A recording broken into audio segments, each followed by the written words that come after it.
నాలుగు గోడల మధ్య జరగాల్సిన వ్యవహారం నలుగురు మధ్యకు చేరింది. రచ్చకు దారితీసింది. ఇన్నాళ్ళు గుట్టుగా సాగిన వ్యవహారం ఒక్కసారిగా బయటకు రావడంతో తట్టుకోలేకపోయారు. కోపాలు పెరిగిపోయాయి. నియంత్రించుకోలేని స్థాయికి చేరింది.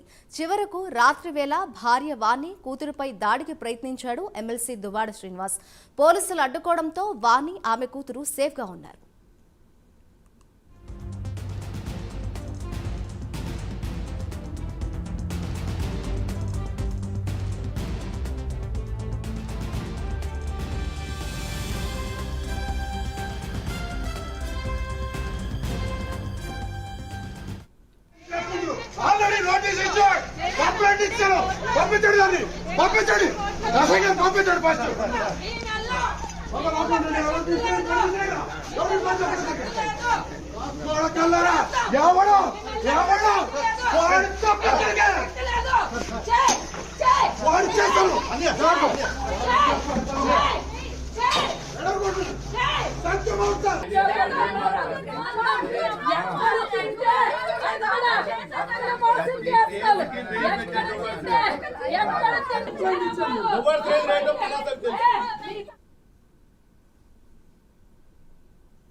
దువ్వాడ శ్రీనివాస్ గురించి చెప్పనక్కర్లేదు. వైసీపీలో పాపులర్ పర్సన్. తన మాగ్ధాటితో ప్రత్యర్థులకు చెమటలు పట్టిస్తుంటారు. వైసీపీ అధినేత జగన్ను ఆకట్టుకున్న నేత. అన్నట్లు కాలం ఎప్పుడు ఒకేలా ఉంటుందా? దువ్వాడ విషయంలోనూ అదే జరిగింది. దీంతో దువ్వాడ శ్రీను ఫ్యామిలీలో అంతర్గత కలహాలు క్రమక్రమంగా పెరిగి ముదిరి పాకన పడ్డాయి. ఏ రోజు బయటపడిన సందర్భాలు రాలేదు. మరి ఏం జరిగిందో తెలియదు. కానీ దువ్వాడ శ్రీను నారి నారి నడుము మురారి ఇంటి గుట్టు బయటకు వచ్చింది.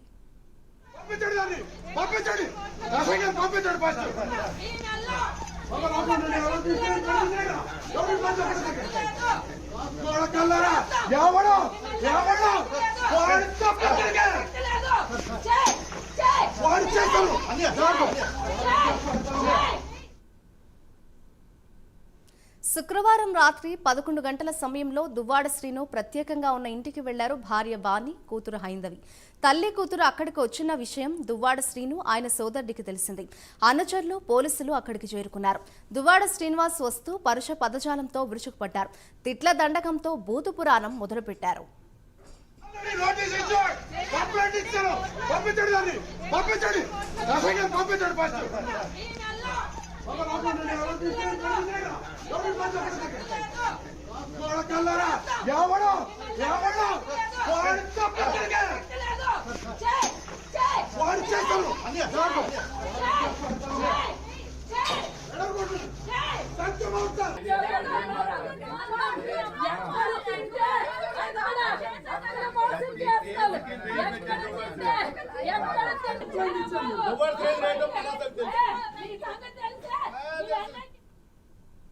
ఇంటి నిర్మాణానికి వినియోగించే వస్తువు సామాగ్రితో భార్య వాణి కూతురుపై దాడికి చేయబోయాడు దువ్వాడ శ్రీను.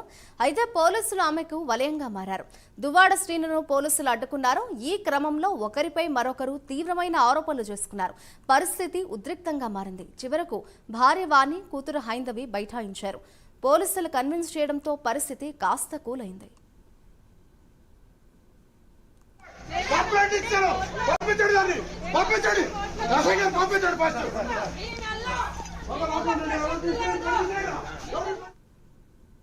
మాకు తెలీదు. ఆవిడ చాలా మందికి మోసాలు చేసిందని విన్నాము.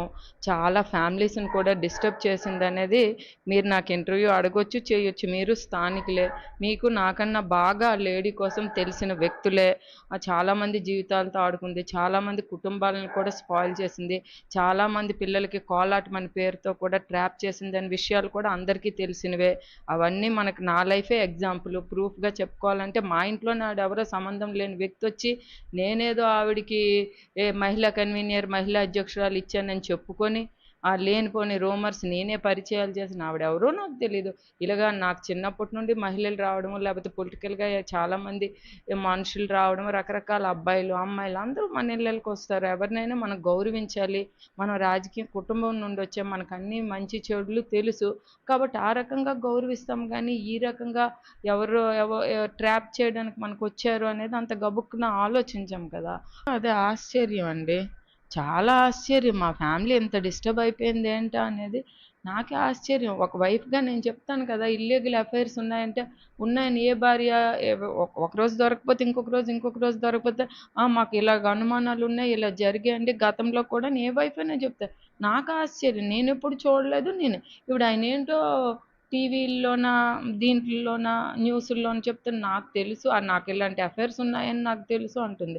అఫైర్స్ ఉన్నాయని నాకేం తెలుసు? నాకు తెలిస్తే మరి ఇప్పుడు స్పందించిన దాన్ని చిన్న ఏజ్‌లోనే నేను స్పందిస్తాను కదా! ఇప్పుడెందుకు ఐయామ్ రన్నింగ్ నౌ 50 ఇయర్స్. ఆయన ఈ నవంబర్ 4థ్‌కి 59 కంప్లీట్ అయిపోయి 60స్‌లోకి ఎంటర్ అవుతారు. నేనెందుకు ఒక పాప మ్యారేజ్ అయిపోయింది. ఆవిడ ఒక చాలా దారుణమైన లేడీ కాబట్టి మా ఇంట్లోనొచ్చి ఆవిడుంటుంది ఇక్కడ. మా ఇంట్లోనొచ్చి ఉంటున్నప్పటికి అది మా పిల్ల ఇంకొక పాప మ్యారేజ్ ఉంది. రీసెంట్‌గా పెద్ద పాప మ్యారేజ్ ఉంది. మా ఫ్యామిలీ ఎంత ఎఫెక్ట్ అవుతదండి? టెక్కల్లో, లోకల్‌లో మాదొక రెప్యూటెడ్ మా గౌరవమైన ఫ్యామిలీ మేము. పూర్వం నుండి, తండ్రి నుండి, తాతల నుండి మేము పాలిటిక్స్ చేస్తున్నాం. మా తాతగారు ఎమ్మెల్యేగా పోటీ చేశారు. మా డ్యాడీ 3, 4 టైమ్స్ చేశారు. నేనొకసారి ఎమ్మెల్యేగా చేశాను. మా ఫాదర్ ఎంపీపీగా చేశారు. నేను జెడ్పీటీసీగా చేశాను. మాదొక బ్యాక్‌గ్రౌండ్ ఉన్న ఫ్యామిలీ. ఇలా మాకు పరువులు తీసేస్తామంటే మా మా మా పరిస్థితేంటి? మా పిల్లల పరిస్థితేటి? ఆయన వ్యక్తిగత విషయాల కోసం మేమేమన్నాం. ఎళ్లి పలాసలోని ఇల్లు కట్టుకొని ఆయనకి ఒక ఇద్దరు బ్రదర్స్, ఆళ్ళ బ్రదర్స్‌కి ఒక ముగ్గురు, నలుగురు ఆడపిల్లలున్నారు. అక్కడెళ్లి అలా బిహేవ్ చేసి అప్పుడు ఆ తండ్రి మీద, తల్లి మీద, అన్నదమ్ముల పిల్లల మీద ఇవి ఇంపాక్ట్ అయితే అప్పుడు అతనికి తెలుస్తది. ఇక్కడ మా ఊరొచ్చి, నా టెక్కలు, నా స్థానికంగా, నా తండ్రి పేరు, నా ఇంటి పేరు, నా పరిస్థితి. శ్రీను గారు మేమైతే పెళ్లి చేసుకోలేదు. ఎందుకంటే ఇల్లీగల్గా పెళ్లి చేసుకోవడం అనేది చాలా తప్పు. ఎందుకంటే నాకు డైవర్స్ అవ్వలేదు, అతనికి కూడా డైవర్స్ అవ్వలేదు. సో మేము ఎక్కడ కూడా మ్యారేజ్ చేసుకోలేదు. నేను అతనితో ఉంటున్నాను. అతను నాకు ఒక ఫ్రెండ్, ఒక ఫిలాసఫర్, ఒక గైడ్, అన్నీ అతనే నాకు. ఎందుకంటే నేను సూసైడ్ చేసుకోవాల్సిన సిచ్యువేషన్ వచ్చినప్పుడు నువ్వు అలా ఏం చేసుకోవద్దు, నేను ఉన్నాను, నీకు ధైర్యంగా ఉంటాను, నువ్వు అధైర్య పడుకో, నాకు ధైర్యాన్ని ఇచ్చి నన్ను అతను ఒక సెక్యూర్డ్గా ఉంచుతున్నారు. దాంట్లో తప్పేమీ లేదు కదా. నేను వాళ్ళ ఫ్యామిలీలో సహజీవనం ఎలా అవుతుందండి? అడల్టరీ అనుకోవచ్చు కదా. సహజీవనం అనేది పెళ్లి కాని వాళ్ళు చేసేది సహజీవనం అంటారు. పెళ్ళైన ఇద్దరు అమ్మాయి అబ్బాయి చేసేది అడల్టరీ అంటారు. అడల్టరీకి ఎక్కడ సుప్రీంకోర్టులో కూడా ఇది ఏం లేదు. దాన్ని మీరు అంత ఇష్యూ ఈవిడ టికెట్ మీద కోరికతో ఎలా డీఫేమ్ చేయాలని చూస్తూ మా ఇద్దరి మధ్యన ఏదో రిలేషన్షిప్ ఉందని ఈవిడ సృష్టించి ఈవిడ క్రియేట్ చేసింది. ఈవిడ క్రియేట్ చేసి ఆ టికెట్ కోసం ఇదంతా చేసింది. ఇది క్లారిటీగా మీకు చెప్తున్నాను నేను. అది చేసిన తర్వాత మొత్తం సొసైటీలో బ్యాడ్ చేసి రప్చర్ చేసిన తర్వాత నేను ఒకనొక స్టేజ్లో సూసైడ్ చేసుకుందాం అనుకున్న టైంలో శ్రీను గారు నాకు ధైర్యం చెప్పి వద్దు, నేను ఉన్నాను, నువ్వు సూసైడ్ చేసుకోకని చెప్పిన తర్వాత నేను అతనితో ఉండడం జరిగింది. ఇది మీకు క్లారిటీగా చెప్తున్నాను. ఏంటండి ఎఫ్ఐఆర్ అంటే? తను చెప్తున్నాను కదా, తను ఇప్పుడు నాకు ఒక ఫ్రెండ్గా ఇప్పుడు మీరు మీ ఫ్యామిలీలో నేను ఇప్పుడు చెప్పాను కదా, నాకు ఒక ఫ్రెండ్గా, ఒక ఫిలాసఫర్గా, ఒక గైడ్గా, ఒక కేర్ టేకర్గా ఉన్నారని నేను ముందే చెప్పాను. ఇప్పుడు నాకు ఒక ఫ్రెండ్గా, ఒక ఫిలాసఫర్గా, ఒక గైడ్గా, ఒక కేర్ టేకర్గా అతను ఉన్నారు. ముందు ఇప్పుడు ఇంత మొన్నటి వరకు గుట్టుగా 2 ఫ్యామిలీస్ ఉండేవి. వాళ్ళ ఫ్యామిలీ గుట్టుగా ఉండేది, మా ఫ్యామిలీ గుట్టుగా. పిల్లలు క్వశ్చన్ చేస్తారనే ఇప్పుడు నేను శ్రీను గారితో ఉండదామని డిసైడ్ అయ్యాను. ఎందుకంటే ఇది వచ్చిన ఈ మచ్చ ఎప్పటికీ లైఫ్లో పోదు. నేను చెప్పినా సరే ఎవరు నమ్మరు. నాకు శ్రీను గారితో నేను మాట్లాడలేదని ఎవరు నమ్మరు. ఎందుకంటే అది ఎంత స్ప్రెడ్ అవ్వాలో స్టేట్ లెవెల్ స్ప్రెడ్ అయింది. సో ఇక్కడతో ఇది ఎండ్ అయిపోతే పిల్లలకి మంచిది, నాకు మంచిదని డెసిషన్ నేను తీసుకోవాల్సి వచ్చింది. ఉంటాను. అది మేము తర్వాత డిసైడ్ అవుతాం. అది మేమంతా మాట్లాడుకుంటాం. డైవర్స్ అవ్వకుండా పెళ్లి చేసుకోకూడదు కదండి. ఒక ఫ్రెండ్గా ఉంటానండి. ఫ్రెండ్స్ కలిసి ఉండకూడదా?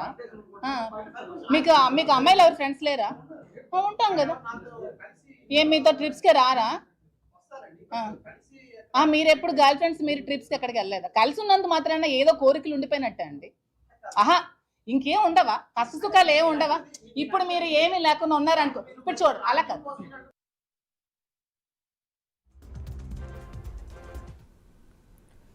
వైసీపీ ఎమ్మెల్సీ దువ్వాడ శ్రీనివాస్ ఇంట్లో రాత్రంతా ఉద్రిక్తత కొనసాగింది.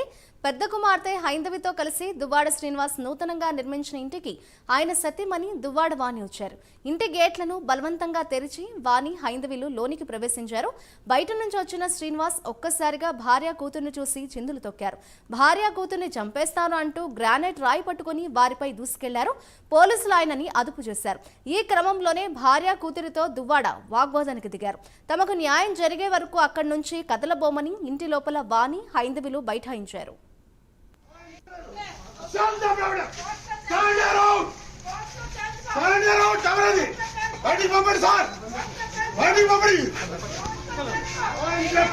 ఆల్రెడీ నోటీస్ ఇచ్చాడు, కంప్లైంట్ ఇచ్చారు, పంపించండి దాన్ని, పంపించండి పంపించండి ఫస్ట్.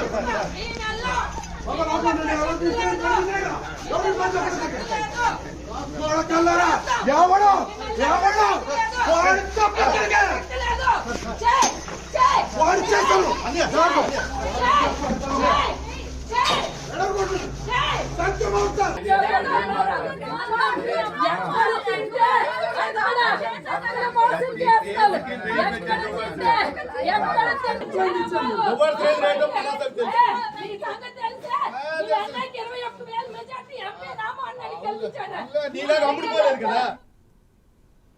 దువ్వాడ శ్రీనివాస్ కుటుంబ కథా చిత్రం తెలుగు రాష్ట్రాల్లో హాట్ టాపిక్ గా మారింది. ఆయన వ్యవహార శైలిపై ఆయన భార్య టెక్కలి జెడ్పీటీసీ దువ్వాడ వాణి, పెద్ద కుమార్తె డాక్టర్ హైందవి మీడియా ఎదుట ఆవేదన వ్యక్తం చేశారు. గురువారం అర్ధరాత్రి వరకు శ్రీనివాస్ ఇంటి వద్ద ఆయన కుమార్తెలు నిరసన వ్యక్తం చేశారు. తన భర్త వివాహేతర సంబంధం కారణంగా తమ కుటుంబం పరువు పోతుందని ఆవేదన వ్యక్తం చేశారు వాణి. సుదీర్ఘ రాజకీయ చరిత్ర కలిగిన కుటుంబం నుంచి వచ్చిన తాను తన భర్త నిర్వాకంతో తీవ్ర మనోవేదనకు గురవుతున్నానని తెలిపారు. తన భవిష్యత్తు ఎలా ఉన్నా పర్వాలేదని, తన కుమార్తెల భవిష్యత్తు కోసం ఆలోచిస్తే ఆందోళన కలుగుతుందని కన్నీటి పర్యంతమయ్యారు. తన భర్తపై పార్టీ అధిష్టానం చర్యలు తీసుకోవాలని వాణి కోరారు.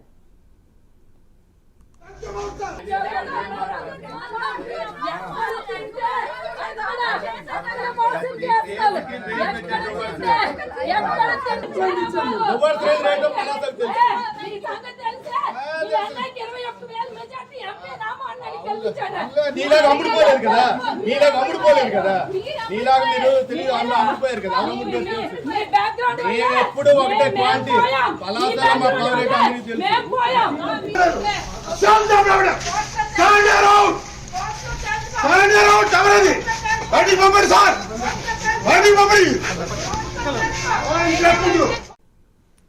మరోవైపు తన తండ్రిని కలిసేందుకు గురువారం అర్ధరాత్రి 2 గంటల వరకు కూడా వేచి ఉన్నప్పటికీ స్పందన లేదన్నారు. ఒక మహిళ కారణంగా తమ తండ్రి తమకు దూరంగా ఉంటున్నారని తెలిపారు. తమకు న్యాయం జరిగే వరకు పోరాడుతామన్నారు. ఈ వ్యవహారంలో ఆరోపణలు ఎదుర్కొంటున్న దివ్యల మాధురి రియాక్ట్ అయ్యారు. రాజకీయ లబ్ధి కోసమే వాణి తనను ట్రాప్ చేసిందని ఆరోపించారు. శ్రీను తనను ఎప్పుడూ రాజకీయాల్లోకి గాని ఇతర కార్యక్రమాల్లోకి గాని పిలవలేదని తెలిపారు. పార్టీలో చురుగ్గా ఉండాలని వాణి పిలిచి మహిళా అధ్యక్ష పదవి ఇచ్చానని అన్నారు. ఇక వాణి చేస్తున్న ప్రచారం కారణంగానే తాము స్నేహితుల్లా ఉంటున్నామని మాధురి తెలిపారు. అవసరమైతే ఇద్దరం పెళ్లి చేసుకుంటామని అన్నారు. తెలుస్తుంది కదా మీకు తన్నే జూమ్ అవుట్ చేయండి. గడప గడపకి వచ్చేది మీకోసమే, ఈ ఏంటి యాటిట్యూడ్ అని డాడీ పెట్టారు. మోస్ట్లీ నాకు నీ స్మైల్ చాలా ఇష్టం, నవ్వితే బాగుంటావు, చాలా చాలా హ్యాండ్సమ్. ఏమీ లేనప్పుడు ఇలాంటి మెసేజ్లు ఎవరైనా పెడతారా? ఫ్రెండ్ అని కాదా అమ్మ, ఫ్రెండ్ అయితే ఇలాంటి మెసేజ్లు పెడతారా? ఇంకో నెంబర్ ఏంటి అంటే ఆ రోజు స్క్రీన్ షాట్ తీసి మేము మమ్మీకి మెసేజ్ పెట్టాం. ఆ రోజు చూసారు కదా, డేట్ కనిపిస్తుంది కదా మీకు, ఆ స్క్రీన్ షాట్ చూడండి. ఆవిడ మెసేజ్లు ఇంకా ఉన్నాయి, స్క్రీన్ షాట్ చాలా ఆవిడ చెప్తుంది ఏంటంటే 2022 సెప్టెంబర్లో వస్తే అంత త్వరగానే అంటే ఏం లేదండి కదా, మరి చాటింగ్లు ఏంటి, ఈ మెసేజ్లు ఏంటి, ఎవరు ఆమెని రాంగ్గా స్ప్రెడ్ చేస్తున్నారు?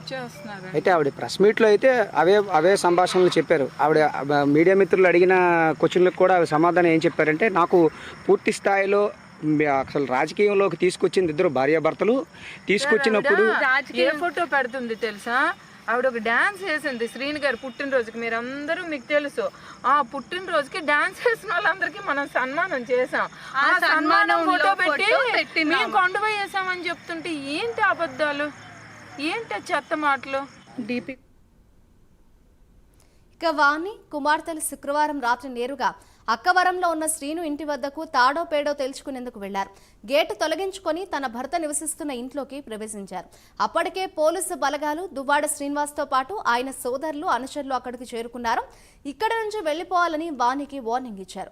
ఒకానొక సందర్భంలో సహనం కోల్పోయి భార్యపై ఇష్టం వచ్చినట్లు దుర్భాషలాడారు. తాను ఇక్కడి నుంచి వెళ్లేది లేదని, తన సంగతి తన పిల్లల సంగతి తేల్చేంత వరకు ఇక్కడే ఉంటామని వాణితో పాటు కుమార్తెలు శ్రీనివాస్కు బదులిచ్చారు. ఇది పలాస కాదని, తన సొంత ప్రాంతం టెక్కలి అని, ఇటువంటి వ్యవహారాలు సరికాదని వాణి స్పష్టం చేశారు.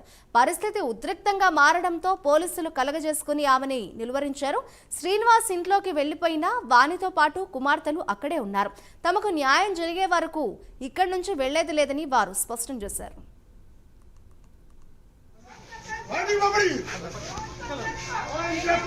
ఆల్రెడీ నోటీస్ ఇచ్చాడు, కంప్లైంట్ ఇచ్చారు, పంపించండి దాన్ని, పంపించండి ఫస్ట్.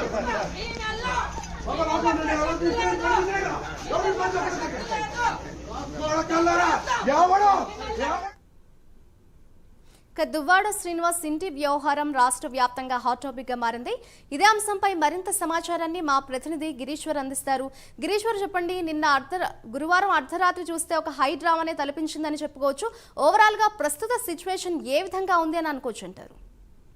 మాదిరి, అది ఈ టెక్కలి ఇష్యూ అయితే ఇటు రాష్ట్రంలోనూ కూడా అటు ఒక ఎమ్మెల్సీ భార్య పిల్లలతో కాకుండా పరాయి ఆవిడతో ఉన్నాడు అని చెప్పి పెద్ద ఎత్తున అయితే దుష్ప్రచారం సాగుతుందని మొన్నటి వరకు అనేవారు. కానీ నేరుగా గురువారం సాయంత్రము 3 గంటల నుంచి అర్ధరాత్రి వరకు కూడా ఇద్దరు కుమార్తెలు కూడా దువ్వాడ శ్రీనివాసరావు ఇంటి ముందు కారులో అయితే వాళ్ళు నిరసన తెలిపే పద్ధతిలో ఉన్నారు. అయితే లోపలికి వెళ్ళే ప్రయత్నం చేసినప్పుడు పూర్తిగా కూడా అయితే గేట్లు తెరిచే పరిస్థితి అయితే చూపించలేదు దువ్వాడ శ్రీనివాసరావు.